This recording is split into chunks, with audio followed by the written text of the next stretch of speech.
Student, I am संतोष विश्वकर्मा और आज हम स्टार्ट करेंगे class 12th chemical kinetics part 3 में। आज का टॉपिक्स होगा average rate of reaction. Average rate of reaction. और इस रेट ऑफ रिएक्शन को हम रेट ऑफ रिएक्शन को डिफाइन किए थे उसी बेस पे किया जाएगा इसको भी। तो इसको मैं लिख सकता हूँ कि change in concentration of reactant और product in over large interval time. मतलब ये लार्ज इंटरवल टाइम में कंप्लीट होता है, यानी कि इसमें टाइम क्या होती है, बहुत ही ज़्यादा लगता है। तो क्या इसको हम स्लो रेट ऑफ रिएक्शन बोल सकते हैं? नहीं, इसको स्लो रेट ऑफ रिएक्शन नहीं बोलेंगे। यानी कि कह सकते हैं कि जो मॉडरेट रेट ऑफ रिएक्शन होते हैं उसमें मॉडरेट रेट ऑफ रिएक्शन में कुछ रिएक्शन कुछ सेकेंड में ही कंप्लीट होते हैं और कुछ रिएक्शन हो सकता है कुछ मिनट में कंप्लीट होते हैं। तो हो सकता है, तो इसको दो पार्ट में डिवाइड कर दिया गया है, एक एवरेज में, एक इंस्टेंटेनियस में। जो एवरेज रेट ऑफ रिएक्शन होता है इसमें टाइम थोड़ा ज़्यादा लगेगा, मॉडरेट का ही पार्ट है। और जो इंस्टेंटेनियस रेट ऑफ रिएक्शन होगी उसमें टाइम क्या होगा, थोड़ा कम लगेगा, यानी कि ये मॉडरेट का ही एक पार्ट है। तो इसको हम डिफाइन कर सकते हैं कि ये इसका चेंज इन कंसंट्रेशन या तो रिएक्टेंट या प्रोडक्ट का लार्ज इंटरवल टाइम में ही कंप्लीट होता है। यानी कि इसमें लिख सकते हैं कि इसको हम हमेशा डेल्टा ही यूज करेंगे, यानी कि डेल्टा टी। जहाँ पे एवरेज की बात आए हम यहाँ पे डेल्टा वर्ड का यूज करेंगे। तो एवरेज के लिए हम डेल्टा का यूज करते हैं। तो डेल्टा टी इसमें क्या होते हैं कि लार्ज इंटरवल टाइम होता है। डेल्टा टी क्या होता है, लार्ज इंटरवल टाइम होता है। इसका मतलब इसमें टाइम थोड़ा ज़्यादा लगता है। तो इसके अगर मान लेते हैं कि हमारे पास ए है, तो ये बी में कन्वर्ट हो रहा है, एक रिएक्शन है। तो ये हो गया आपका रिएक्टेंट, ये हो गया प्रोडक्ट, ये हो गया रिएक्टेंट, ये हो गया प्रोडक्ट। तो हम यहाँ पे दो केस पढ़ेंगे इसके लिए, एक रिएक्टेंट के लिए, एक प्रोडक्ट के लिए। लिखेंगे फॉर रिएक्टेंट, या लिख सकते हैं केस फर्स्ट फॉर रिएक्टेंट। तो रिएक्टेंट के लिए लिखेंगे तो रेट ऑफ रिएक्शन जानते हैं, rate of average rate of reaction लिख सकते हैं, या रेट ऑफ रिएक्शन ही लिख सकते हैं यहाँ पे रिएक्शन, या लिख सकते हैं एवरेज रेट ऑफ रिएक्शन। तो ये हो जाएगा, जानते हैं delta C by delta T. ये तो आपको पहले से पता है कि change in concentration per unit time होता है। लेकिन रिएक्टेंट का केस होता है तो वहाँ पर हमेशा इसको हम माइनस में लेते हैं, ये माइनस में लेते हैं और प्रोडक्ट हमेशा प्लस में लेते हैं। अब आगे इसको प्रूफ करेंगे क्यों ऐसा होता है। अगर हम इसको आगे डिफाइन करें, इसी चीज़ को हम आगे डिफाइन करें, देखिए आगे डिफाइन करते हैं, ये माइनस है, इसको हम ब्रैकेट में लगाते हैं। चेंज इन कंसंट्रेशन, जब चेंजिंग की वैल्यू होती है तो चेंजिंग का मतलब होता है फाइनल माइनस इनिशियल। तो ये रिएक्टेंट है तो रिएक्टेंट अपना इनिशियल है, जिसको आई से डोट कर रहा हूँ, और प्रोडक्ट क्या होती है, फाइनल होती है, क्योंकि फाइनल में प्रोडक्ट ही तो मिलता है। तो हमेशा जब इसका टोटल हम निकालेंगे कंसंट्रेशन, तो फाइनल माइनस इनिशियल, तो ये कंसंट्रेशन हो गया, एफ लगा दिया मतलब फाइनल कंसंट्रेशन, और माइनस और रिएक्टेंट को माइनस कर दीजिए तो ये कंसंट्रेशन ऑफ इनिशियल रिएक्टेंट का हो जाएगा अपान, ये हो जाएगा डेल्टा टी, ये हो गया। तो ये माइनस इसलिए इंडिकेट करता है कि माइनस केवल इंडिकेट करता है कि रिएक्टेंट का साइड हम लिख रहे हैं, और प्लस इंडिकेट करेगा कि प्रोडक्ट का साइड लिखेंगे। क्यों होता है, अगर मान लेते हैं कि यहाँ पे जो फाइनल कंसंट्रेशन है, अगर ये इनिशियल कंसंट्रेशन से कम है फाइनल, यानी कि इनिशियल कंसंट्रेशन अगर ज़्यादा होगी इसकी वैल्यू 100% निगेटिव में आएगी। आप जानते हैं जब फाइनल कंसंट्रेशन इनिशियल कंसंट्रेशन से कम होगा या फाइनल कंसंट्रेशन ज़्यादा होगा, इनिशियल कंसंट्रेशन फाइनल कंसंट्रेशन से ज़्यादा होगा, तो ये वैल्यू क्या होगी, निगेटिव में आएगी। क्यों आएगी देख लीजिए यहाँ पे खुद। अगर इसकी वैल्यू ज़्यादा है, इसकी कम है, तो हम माइनस करेंगे तो बड़े का साइन ही तो लिखा जाता है हमेशा, तो इसलिए माइनस में आएगी। तो यानी कि यहाँ पे लिख सकते हैं कि where C F equal to लिख सकते हैं फाइनल कंसंट्रेशन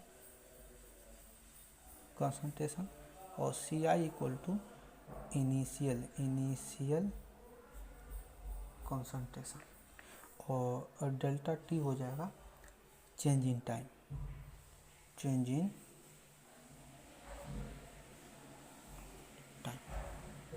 डेल्टा टी हो जाएगा चेंज इन टाइम। तो आपको ये समझ में आ गया हो गया, ये चेंज इन टाइम हो जाएगा डेल्टा टी।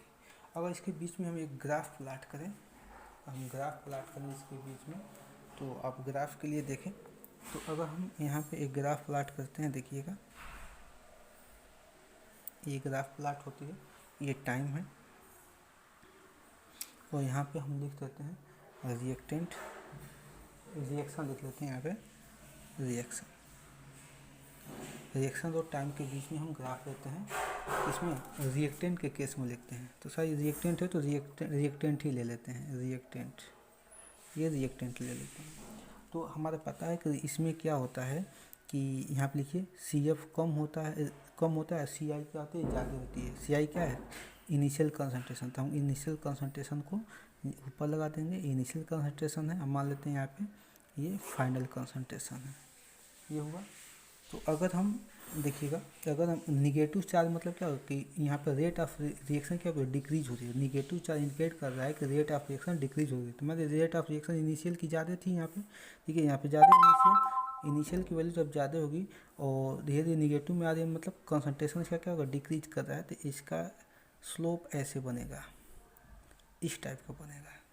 तो यहाँ पे देखिए, यहाँ पे ये हो गया और यहाँ पे ये हो गया। अगर ये टाइम है तो मान लेते हैं कि ये T1 हो गया, ये इसके सामने T1 कर लेते हैं और यहाँ पर हम कर लेते हैं T2। तो ये आपको यहाँ से इसको मिला दीजिए, अब देखिएगा मेरा टेढ़ा बन रहा है, अब सीधा कर लेंगे ये, तो ये आपका मिल गया।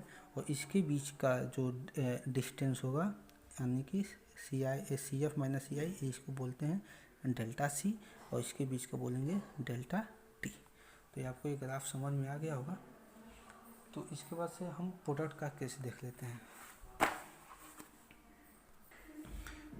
प्रोडक्ट के केस में रेट ऑफ रिएक्शन हो जाएगा delta C by delta T, change in concentration upon change in time. तो यहाँ पे हमेशा प्रोडक्ट का केस है तो हम हमेशा पॉजिटिव चार्ज लेते हैं, तो ये पॉजिटिव चार्ज हो जाएगा। ये प्रोडक्ट का केस होने की वजह से हम पॉजिटिव चार्ज लेंगे। तो क्यों पॉजिटिव लेते हैं इसको भी प्रूफ कर लेंगे। अब जानते हैं कि इसको मैं लिख सकता हूँ,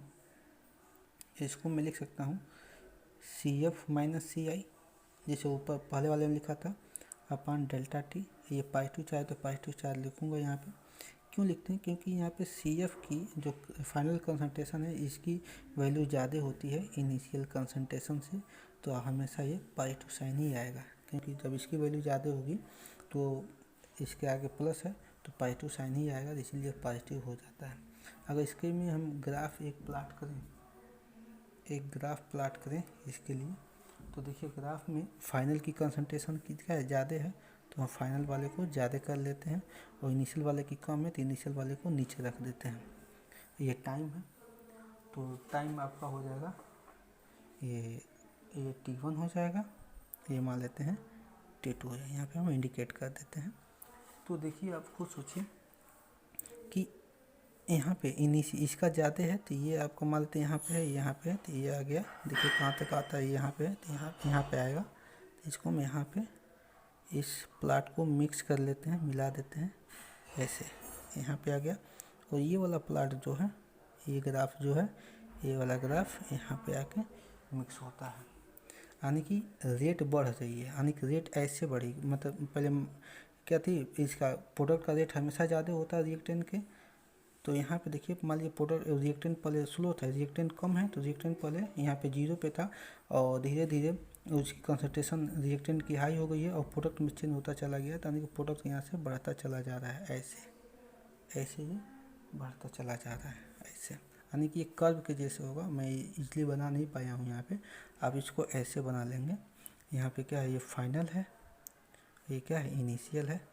तो आप इसको इसी के अकॉर्डिंग आप बना सकते हैं। और इसके नीचे जो लाएंगे ये T1 हो जाएगा, और यहाँ पे लेके आएंगे ये T2 हो जाएगा, ये यानी कि ऐसे ही ग्राफ बनता है इजीली। यहाँ पे सही बना है तो आप इसी को बना लीजिएगा ये।